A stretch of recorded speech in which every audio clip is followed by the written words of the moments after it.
जिन्होंने मोटरसाइकिल जितया और वड्डी मुबारकबाद है पिंका उस्ताद करवाई गेट है। एक बारी मारो ताड़ियां, जोर ताड़ियां।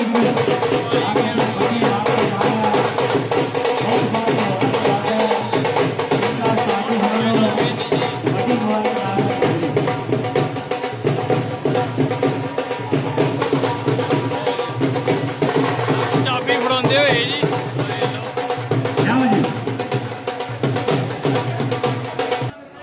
एक बच्चा भी इन्होंने वो भी फड़ लो, एक बारी ताड़ियां मार दो मेरे वीरो। ये कहते जी बाजी हुई सी